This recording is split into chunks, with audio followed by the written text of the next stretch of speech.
हनुमान ज्ञान गुण सागर, जय कपीस तिहु लोक उजागर। मैं खाने जा रहा हूँ इसको। मारुति को सब तो रोकने आ रहे थे और ये खाने आ गए। हाँ?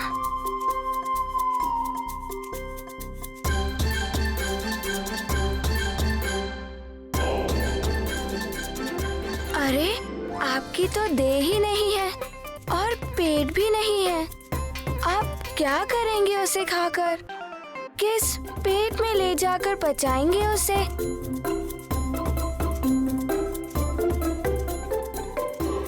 मारुति उस आकाश फल को खाने वाला है। मारुति को बड़ी तीव्रता से भूख लगी है और उसी कारण माँ भी बहुत दुखी है। कुछ भी हो, मैं उसे खाऊं, बचाऊं या कुछ भी करूं, इससे तुम्हें कोई सरोकार नहीं। इसमें तुम्हारा कोई अधिकार नहीं। ये मेरा ग्रास है, मेरा। उसमें सिर्फ और सिर्फ मेरा अधिकार है। ओहो, अरे समझते क्यों नहीं? आपका तो पेट भी नहीं है और देह भी नहीं है। किंतु मेरा पेट तो भूख से कुलबुला रहा है। लगता है ये उद्दंडी बालक ऐसे नहीं मानेगा। इसे दंड देना ही पड़ेगा।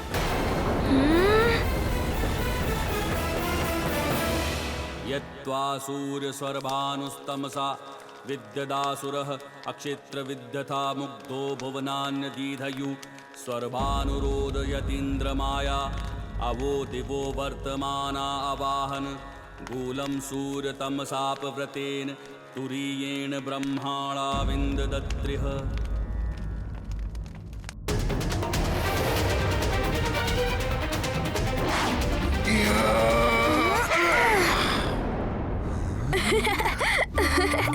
मारुति को भूख लगी है और आप मारुति को हंसा रहे हैं।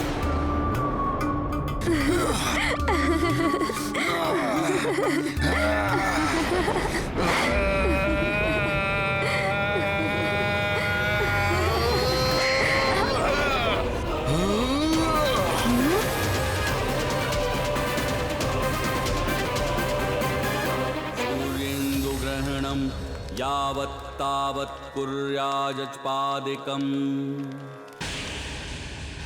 बस कुछ क्षण और प्रतीक्षा। सूर्य ग्रहण होते ही कवच में सिद्ध मायावी शक्तियां आना आरंभ हो जाएंगी।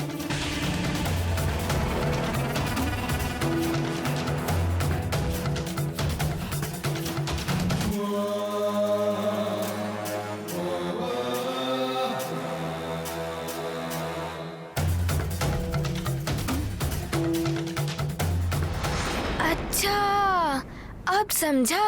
तो आप मारुति पर प्रहार कर रहे हैं,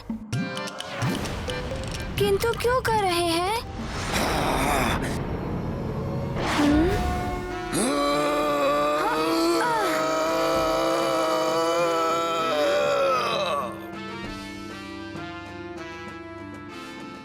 देखिए, मारुति की आपसे कोई शत्रुता नहीं है, फिर भी आप ऐसा क्यों कर रहे हैं? बार बार राहुल समझा रहा तुझे। हाँ? ज्ञान गुण सागर, जय कपीस राम दुलित बलधामा, अंजनी पुत्र पवन सुतनामा। समझ नहीं आ रहा ना तुझे? महावीर विक्रम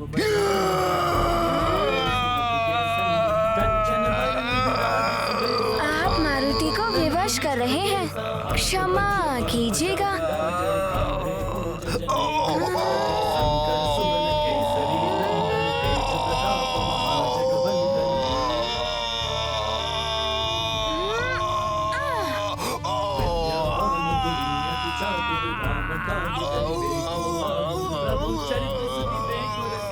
राम लखन सीता मन बसिया।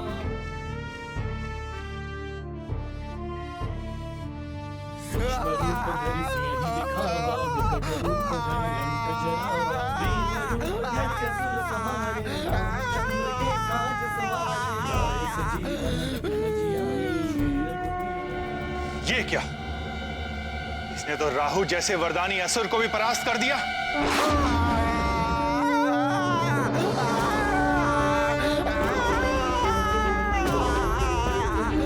मारुति का आकाश फल।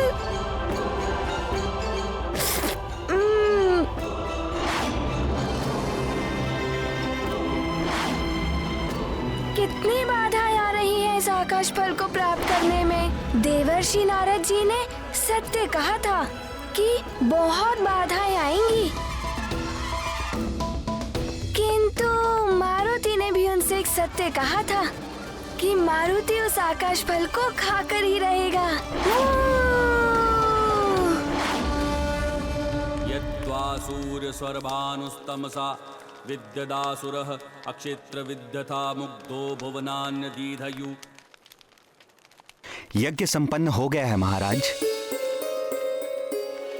अब सूर्य ग्रहण प्रारंभ होने वाला है।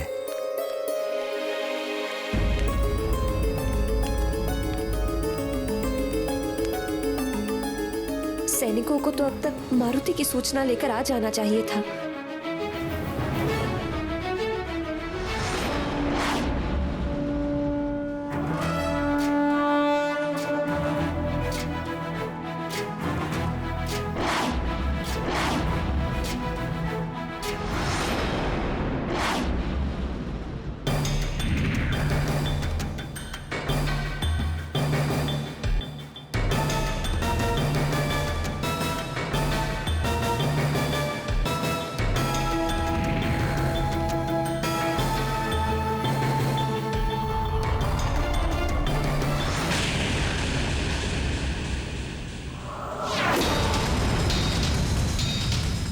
ये क्या हो रहा है?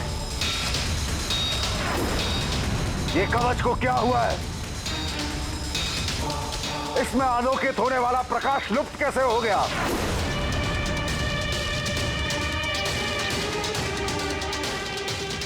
आश्चर्य है दशानन। ग्रहण का समय हो चुका है, किंतु ग्रहण अभी आरंभ नहीं हुआ। छाया भी अपने स्थान तक पहुंच चुकी है, किंतु ग्रहण का कोई लक्षण नहीं दिखाई दे रहा है।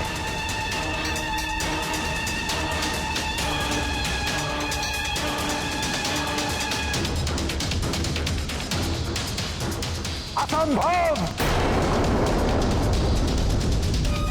राहु द्वारा सूर्य को ग्रसने का समय व्यतीत होता जा रहा है। राहु, कहां हो तुम? ग्रहण काल आरंभ हो चुका है, किंतु सूर्य चमक रहा है।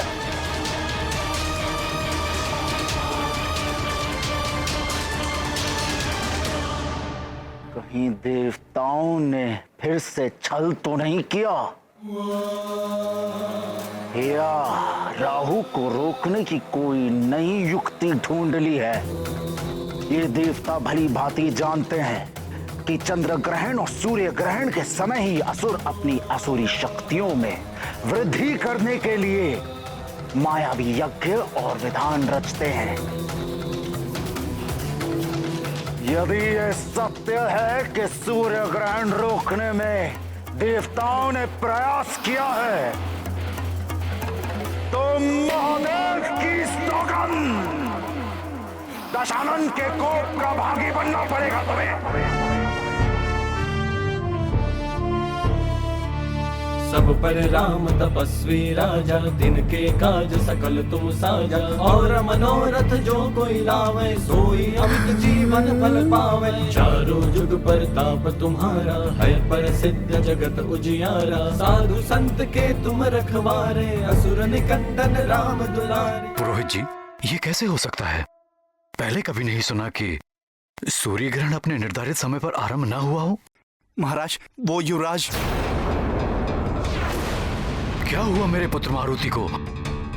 क्या हुआ मेरे लाल को? महारानी जी, युवराज के मित्रों ने बताया है कि युवराज सूर्य को आकाश का फल समझ के उसे खाने के लिए गए हैं। मारुति, मुझे पहले ही आभास हो रहा कि एक न एक दिन अबोध मारुति की अद्भुत शक्तियां उसे संकट में घेर देंगी। मारुति!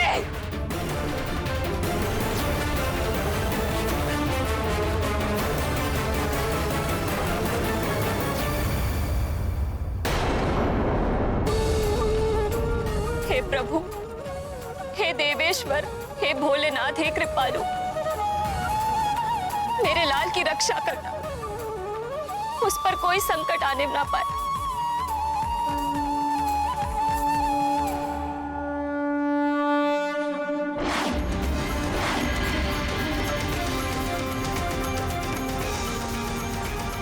चलो आए मेरे साथ देवराज इंद्र, चलो आए राहु के साथ, संधि का उल्लंघन किया गया है।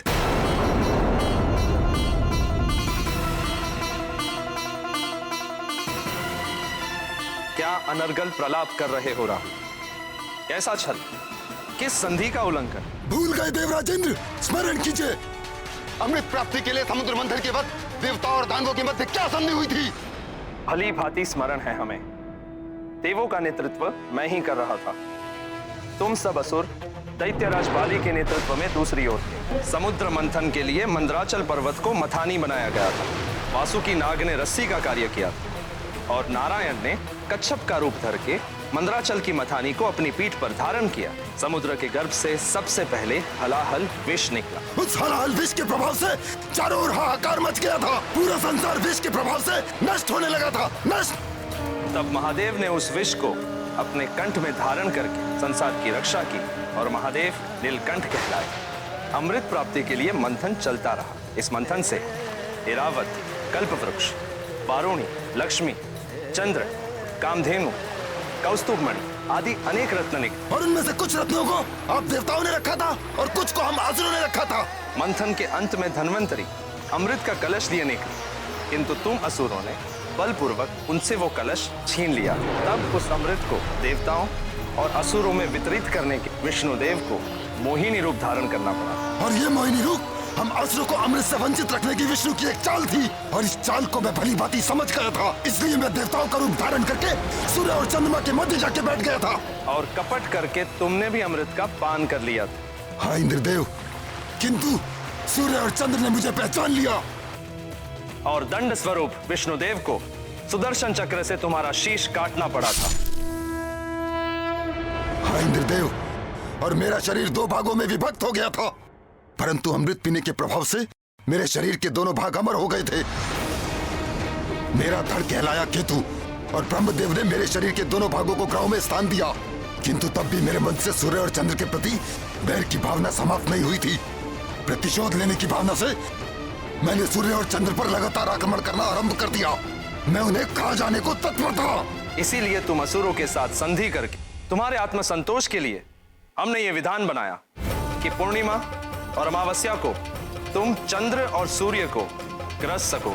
इस विधान के अनुसार आज मुझे सूर्य को ग्रसना था, परंतु अब देवताओं ने मेरे साथ छल किया है। मुझे सूर्य को ग्रसने से रोका है। ये एक अन्याय है जो एक नए देवासुर संग्राम का कारण बन सकता है। ये क्या कह रहे हो राहु? समुद्र मंथन के समय से लेकर आज तक कभी भी किसी ने तुम्हें सूर्य या चंद्र को ग्रसने से नहीं रोका। फिर आज तुम ये कैसे कह रहे हो कि हमने उस संधि का उल्लंघन किया है? आप देवों ने किसी वानर बालक को भेजा है जिसने मुझे सूर्य तक पहुंचने ही नहीं दिया। धक्का देकर भगा दिया उसने मुझे। पवन तनय संकट हरन मंगल मूर्ति रूप, राम लखन सीता सहित हृदय बसहु सुरभूप। राम राम जय राम, राम जय राम, राम जय राम। देवराज इंद्र ने किसी वानर बालक को नहीं भेजा। न जाने तुम किस वानर बालक की बात कर रहे हो। आश्चर्य, आप देवताओं के राजा हैं।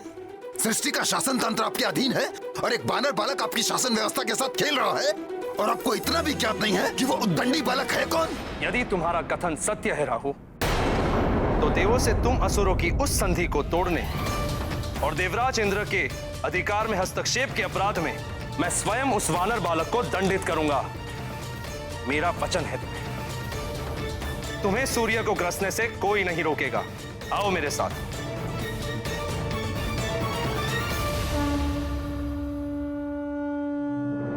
अच्छा, तो ये है वो आकाश फल। कितना बड़ा है।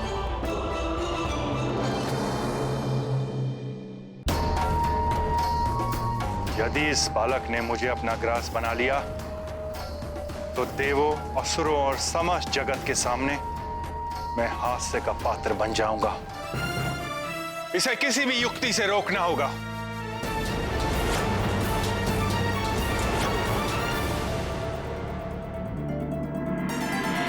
नारायण नारायण। कालदेव, अग्निदेव, वरुण देव, आपका अभिमान तो चूर चूर कर दिया एक बालक ने। इससे तो मारुति की भूख अवश्य मिट जाएगी।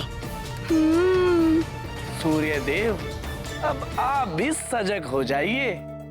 ये मुझे निगल नहीं पाएगा।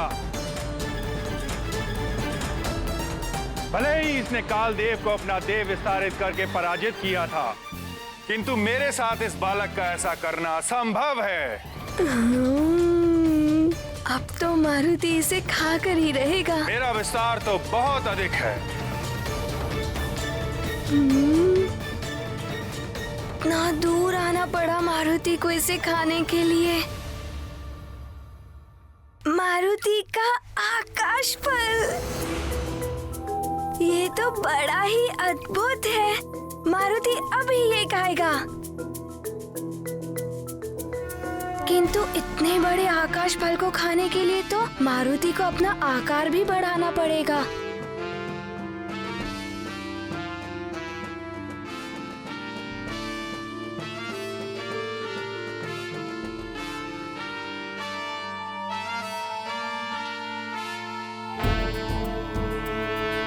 जय हनुमान ज्ञान गुण सागर, जय कपीस तिहु लोक उजागर, राम दूत अतुलित बल धामा, अंजनी पुत्र पवन सुत नामा। अब खा सकता है मारुति इस आकाश फल को।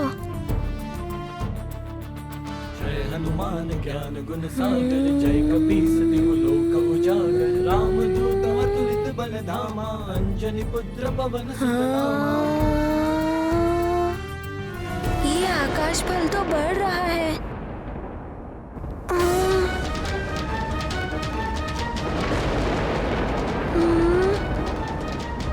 ये आकाश फल इतना क्यों बढ़ता जा रहा है?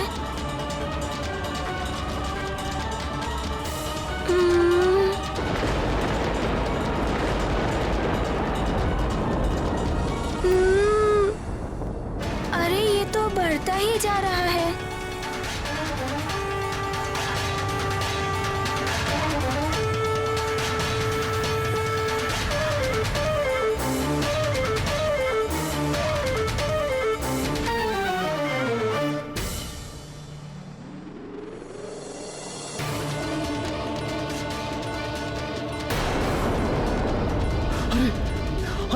अरे आज ये क्या हो रहा है? अरे ये ताप इतना क्यों बढ़ता जा रहा है? अरे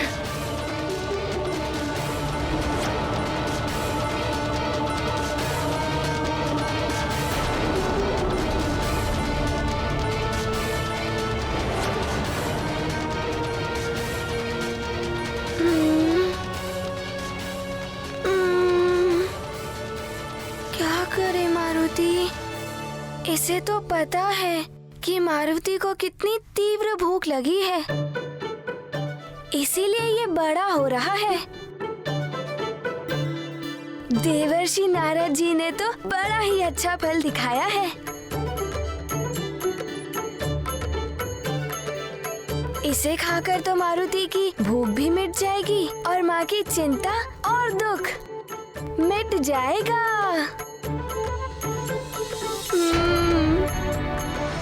अब तो मारुति को इस आकाश फल को खाने के लिए अपना आकार और अधिक बढ़ाना पड़ेगा।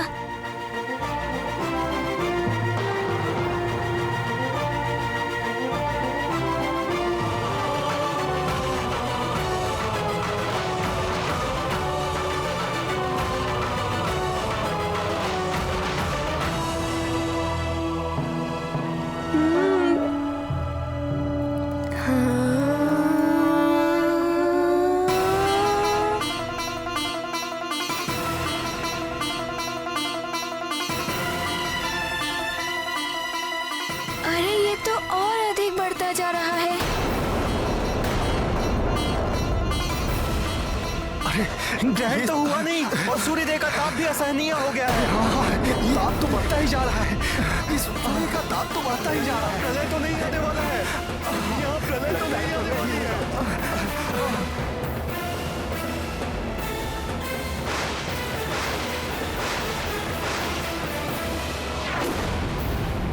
अरे ताप बढ़ता ही जा रहा है। आज सब कुछ विचित्र ही हो रहा है महाराज। अरे प्रलय तो नहीं आने वाला है आज।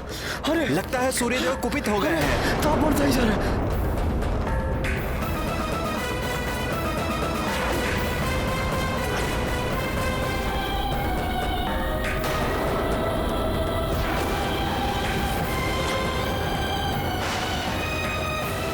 ये तो प्रलय के लक्षण दिखाई दे रहे हैं। मारुति! कहाँ हो तुम पुत्र?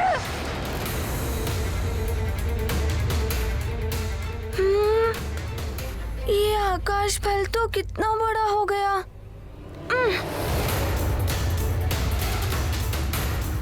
हे सूर्यदेव, ये ताप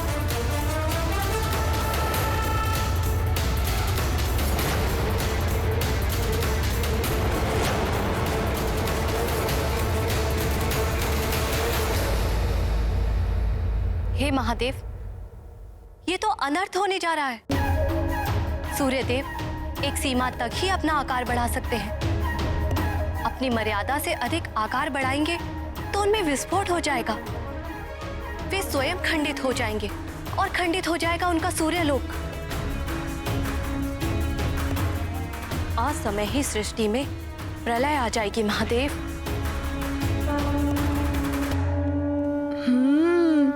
कोई बात नहीं, मारुति भी अपना आकार बढ़ाएगा इस आकाश फल को खाने के लिए।